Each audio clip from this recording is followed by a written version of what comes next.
बानी पीटीआई ने अमरीकी ऐवान नुमाइंदगान में मंजूर की गई करारदाद पर तबसरा करते हुए कहा है कि दुनिया में सबसे बड़ी और ताकतवर इस्राएली लॉबी भी आज तक ऐसी करारदाद मंजूर नहीं करवा सकी।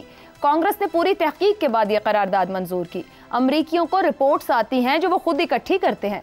क्या बानी पीटीआई का दावा दुरुस्त है?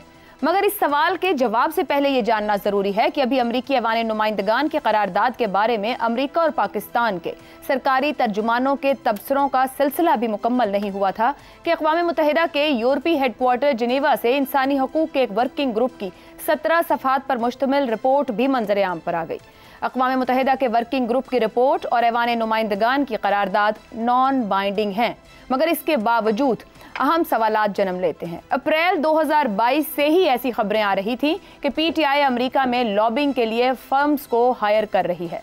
रिपोर्ट्स के मुताबिक पीटीआई ने अप्रैल 2022 में अमरीकी फर्म फेंटन आर्लुक की खिदमात हासिल की। अमरीकी महकमा दिफा में जमा कराई गई दस्तावेजात के मुताबिक पीटीआई अमरीका ने वाशिंगटन में कायम लॉबिंग फर्म्स पराया कंसल्टेंट्स LLC के साथ फरवरी 21 को 6 माह 2023 के मुआहदे पर दस्तखत किए। जनवरी 2024 में यह रिपोर्ट आई कि पीटीआई ने अमेरिका में मीडिया, रियल्टन और लॉबिंग के लिए फर्म्स को हायर किया। इसी साल ये खबर आई कि 16 जनवरी से 1 मार्च तक 45 दिन के लिए अमरीकी फर्म LG CLL की खिदमात भी हासिल की गई। इस फर्म ने अमरीकी कांग्रेस के अरकान तक पीटीआई का मौक़िफ़ पेश करना था। पीटीआई की अमरीका में लॉबिंग की ये चंद ही मिसालें हैं। अमरीकी सियासी निज़ाम में लॉबिंग का बहुत अहम किरदार होता है। फंड्स के हुसूल के लिए कांग्रेस के नुमाइंदे लॉबिंग में हिस्सा लेते हैं। इन करारदादों का मकसद कतई तौर पर यह नहीं कि अमरीकी अरकान पाकिस्तान में जमहूरियत का दर्द रखते हैं। पाकिस्तान समेत एशिया, अफ्रीका और लातीनी अमरीका के कई ममालिक में अमरीका फौजी हुक्मरानों, जाबिर आमिरों और शाही निज़ामों को तहफ़्फ़ुज़ फराहम करता आया है। अमरीका के 4 पाकिस्तानी फौजी हुक्मरानों के साथ बड़े अच्छे ताल्लुकात रहे हैं, बल्कि आज तक जितने भी अमरीकी सदूर ने पाकिस्तान के दौरे किए उस वक्त फौजी हुक्मरान ही हुकूमत में थे। आइजनहावर, जॉनसन, अयूब दौर में, रिचर्ड निक्सन, याहिया खान, सदर बिल क्लिंटन और बुश मुशर्रफ के दौर में पाकिस्तान आए। इस हकीकत के बावजूद कि अमेरिका को पाकिस्तान में जमहूरियत से कोई सच्ची हमदर्दी नहीं और ऐसी करारदादें और रिपोर्ट्स नॉन बाइंडिंग भी हैं, मगर ऐसी करारदादों की मंजूरी के पीछे कई माह तक का होमवर्क होता है। ऐसी करारदादें आलमी तासुर को भी मजरूह करने का सबब बनती हैं। तो क्या ऐसी करारदादें और रिपोर्ट्स के यूं पेश हो जाने से हमारी सिफारती कारकर्दगी पर सवाल खड़े नहीं हो जाते? इसी मामले पर गुफ्तगू रहेगी। पैनल में हमारे साथ हैं शहजाद चौधरी, जैगम खान, अबसार आलम और इफ्तिखार अहमद। प्रोग्राम का सवाल: दुनिया की सबसे बड़ी और ताकतवर इजरायली लॉबी भी आज तक ऐसी करारदाद मंजूर नहीं करवा सकी। बानी पीटीआई का दावा: अमेरिका में कामयाब लॉबिंग या फिर सिफारती कारकर्दगी पर सवालिया निशान। जैगम साहब, ये जो दावा है क्या वाकई दुरुस्त दावा है? लॉबिंग का कितना किरदार रहा और क्या ये कामयाबी रही? तो फिर हमारी सिफारती कारकर्दगी कहाँ है? अगर आप एक पार्टी के नुक्ता नज़र से देखें और पाकिस्तान की एक सियासी जमात के नुक्ता नज़र से देखें तो ये उनकी एक बड़ी कामयाबी है। और अगर आप पाकिस्तानी हुकूमत के नुक्ता नज़र से देखें तो यकीनन ये बहुत बड़ी नालायकी है। सियासी जमातें भी लॉबिंग करती हैं वहाँ कांग्रेस में, हुकूमतें भी लॉबिंग करती हैं और वहाँ पर प्राइवेट कंपनियाँ जो वहाँ बिजनेस करना चाहती हैं सब लॉबिंग करती हैं। कांग्रेस पर असरअंदाज होने का यही तरीका है। एक एक कांग्रेसमैन से बात करना पड़ता है, मुतासर करना पड़ता है, उनकी मदद करनी पड़ती है, उनको वोट दिखाने पड़ते हैं, उनको पैसे दिखाने पड़ते हैं। यानी उनके इलेक्शन में मदद का जो कानूनी जरिया है वो उनको दिखाना पड़ता है, तब ये सब कुछ होता है। तो उस हिसाब से अगर देखें तो हमारी सफारतकारी की नाकामी है। हमारे सफारतकार जो हैं वो नालायक भी हैं, वो बेख्तियार भी हैं, क्योंकि सफारतकारी उनके हाथ में नहीं होती और वो वसाइल के भी बगैर होते हैं, to be fair to them. लेकिन क्या ये इतनी ही बड़ी कामयाबी है जितनी इमरान खान कह रहे हैं और इसराइल से वो मुवाजना कर रहे हैं? देखिए, इसराइल वाला मुवाजना तो बिल्कुल नहीं बनता। 45 दफ़ा अमेरिका ने सलामती कौंसिल में इसराइल की खातिर करारदादों को वीटो किया है। ये सबसे बड़ी वो सफारती मदद है जो कोई मुल्क किसी दूसरे को दे सकता है। 225 बिलियन डॉलर की फौजी इमदाद दी है, 100 बिलियन डॉलर की उनको माशी इमदाद दी है। पाकिस्तान को सिर्फ 78 बिलियन डॉलर आज तक मिले हैं जिसमें वॉर ऑन टेरर भी शामिल है, सीटो भी शामिल है, सेंटो भी शामिल है, सब कुछ शामिल है। कांग्रेस को अगर आप देखें तो कांग्रेस में इस्राएली वज़राए आज़म ने 13 दफ़ा खिताब किया है। पाकिस्तानी वज़राए आज़म ने सिर्फ 2 दफ़ा खिताब किया है। 1961 में अयूब खान ने खिताब किया था, 1999 में बेनज़ीर साहिबा ने खिताब किया था। इमरान खान को खिताब की कभी दावत नहीं दी गई। अगर हम ये देखें कि क्या इस तरह के जो करारदादें हैं वो बहुत अनयूजुअल हैं, बहुत अनयूजुअल तो नहीं है।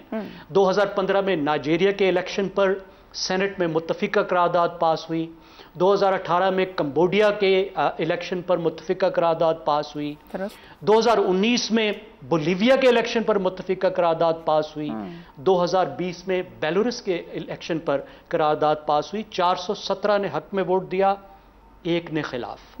लेकिन फिर भी आप देखें कि 2015 से लेकर 2024 तक तकरीबन 10 साल बनते हैं, तो ये कोई चौथी करारदाद है। सही। इस लिहाज से ये गैर मामूली भी नहीं है और मामूली भी नहीं है। ठीक। होती रहती हैं लेकिन रोज नहीं होती, कोई 2 साल में एक की औसत बनती है। तो इस लिहाज से हमें यह पता चलता है कि जहां पे हमारे सफारतकार नाकाम हैं, वहां पे पाकिस्तान का डायस्पोरा क्या कुछ कर सकता है। दुरुस्त हो। लेकिन जब करता है तो फिर सियासी मकासद के लिए करता है, सियासी जमातों के लिए करता है, मुल्क की खातिर नहीं करता है।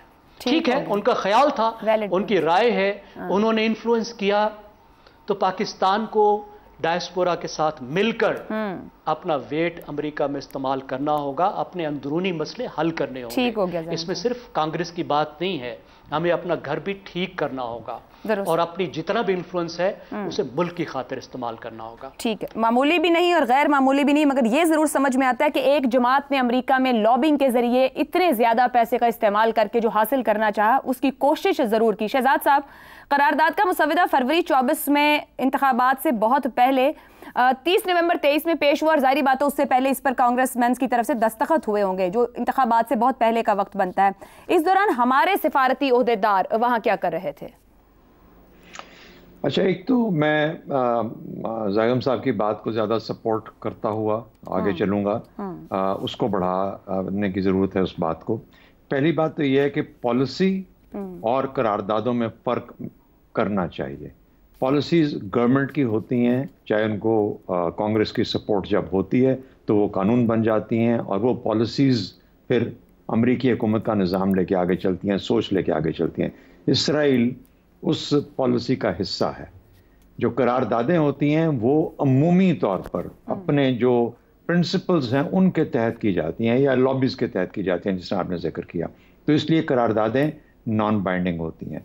दूसरा सवाल पैदा होता है कि अगर ये इतनी नॉन बाइंडिंग है जितनी आपने भी कहा और हम सब जानते हैं, तो फिर पाकिस्तान में परेशानी किस बात की है?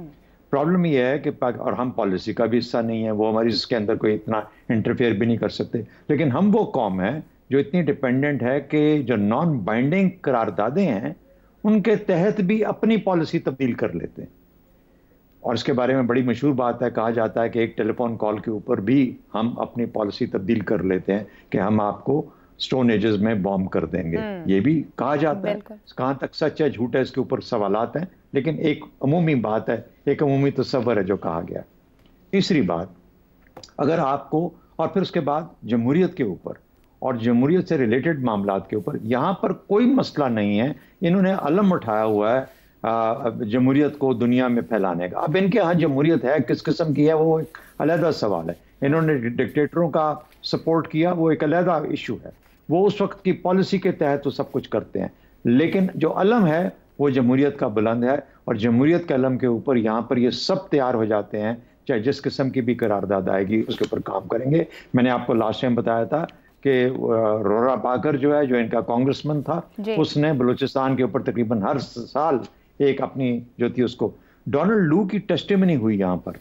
डोनाल्ड लू की जब ये सारे मामलात बढ़े बहुत ज़्यादा पाकिस्तान में इलेक्शनों के बाद, तो डोनाल्ड लू की टेस्टिमनी जब यहाँ पे कांग्रेस के आगे हुई तो एक यकीनन देखने वाला अमल था। वहाँ पर ऐसे ऐसे लोग थे जिन्होंने बानी पीटीआई का नाम लेकर सवाल पूछे उससे यहाँ पर, लेकिन उन सवाल पूछने वालों को वो अपनी बेसिकली कॉन्स्टिट्यूएंसी को सेटिस्फाई कर रहे हैं, वो अपने कॉन्स्टिट्यूएंट्स को सेटिस्फाई कर रहे हैं कि ये मुझे वोट देता है इस तरह। तो ये लॉबिंग का इफेक्ट वाकई में अमेरिका में बहुत ज़्यादा है और ये उनकी एक सियासी कल्चर का हिस्सा है। तो लॉबिंग एक पीटीआई की या उसके हमायतियों की यहाँ पर है बेइंतहा। शहजाद साहब, कतई कलामी की माजरत, लॉबिंग का इफेक्ट है और उसका फायदा उठाने की कोशिश रहेगी। ये हो गया फैक्ट के हो रहा था।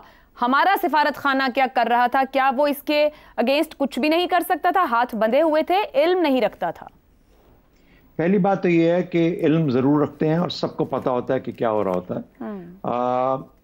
एक ये है कि आपका कितना दायरा असर है, आप किस हद तक उसमें इन्वॉल्व है। मिसाल के तौर पे अगर एक ऐसा सफीर है जिसको ये पता हो कि मैं तो 6 माह बाद जा रहा हूं और मेरा टेन्योर खत्म हो रहा है, उसका इंटरेस्ट ही खत्म हो जाता है। मैं अब आपको ये फॉरेन ऑफिस के मामलात को बहुत करीब से जानते हुए ये बातें बता। अच्छा, तो एक तो ये एस्पेक्ट है जो कि असरअंदाज होता है। दूसरा, अमेरिका के साथ पाकिस्तान की जो रिलेशनशिप है उसके 2-3 डिफरेंट लेयर्स हैं पॉलिसी के। एक गवर्नमेंट टू गवर्नमेंट डिप्लोमेसी है जिसके अंदर के सफारतकार जो होते हैं या जो सफीर होते हैं वो उसके अंदर अमल पैरा होते हैं, और एक मिलिट्री टू मिलिट्री डिप्लोमेसी होती है। सही। और जो मिलिट्री टू मिलिट्री डिप्लोमेसी है वो आपकी बहुत मजबूत भी रही है, बहुत हो सकती है और अमूमन मजबूत होती है अमेरिका के साथ। ठीक हो गया। लेकिन गवर्नमेंट टू गवर्नमेंट के ऊपर जो रोल होता है वो हमारे सफारतकारों का होता है, हमारी एम्बेसीज का होता है। ठीक। और वहां पर चूंकि पॉलिसी से मुतालिक चीजें होती हैं तो उस पॉलिसी से मुतालिक चीजों के लिए बहुत लिमिटेड स्पेस होती है पाकिस्तान के सफारतकारों के पास कि वो उस पर कुछ असरअंदाज हो सके। ठीक है। मिलिट्री टू मिलिट्री के अंदर आपकी 1954 के बाद से तल्लकात की बुनियाद ये नहीं है कि हम जब चाहें तो हुकूमतें हटा दो, बल्कि पाकिस्तान की बहुत कलीदी किस्म की डिपेंडेंसीज हैं मिलिट्री इक्विपमेंट, मिलिट्री सपोर्ट और मिलिट्री मामलात के बारे में अमेरिका के साथ, जो कि हम बात करते हुए आमतौर पे भूल जाते हैं। उस वजह से हमने 65 की जंग हो या किसी और मौके पे जब दिफा करने का मौका हो, हम उससे तो फायदा लेते रहे आज तक उस अमेरिका की सपोर्ट, लेकिन उसको हम फैक्टर इन नहीं करते जब हम अमूमी मामलात की बात करते हैं। अब आहिस्ता आहिस्ता पाकिस्तान का एक रुझान है कुछ अरसे से कि हम अमेरिका से किस हद तक आज़ादी हासिल कर सकते हैं। ये वही मुश्किलात हैं जो कि IMF से रिलेटेड हैं, फाइनेंशियल मामलात में जो मिलिट्री से रिलेटेड हैं हमारे अमेरिका के साथ ताल्लुकात में। तो ये वो चीजें मजबूरियां हैं जो कि पाकिस्तान को बांधे रखती हैं। दुरुस्त। अब सवाल एक सवाल ये पैदा होता है, सॉरी एक फाइनल बात कर लूं, कि मुल्क के लिए क्यों ये लोग नहीं करते। तो हमारा बड़ा सवाल इन पाकिस्तानियों से ये है, कश्मीर के लिए ये लॉबी क्यों काम नहीं करती। Very valid point. ऊपर जैनब साहब ने भी यही कहा कि डायस्पोरा बहुत कुछ कर सकता है और आप उसके साथ क्यों जोड़ रहे हैं।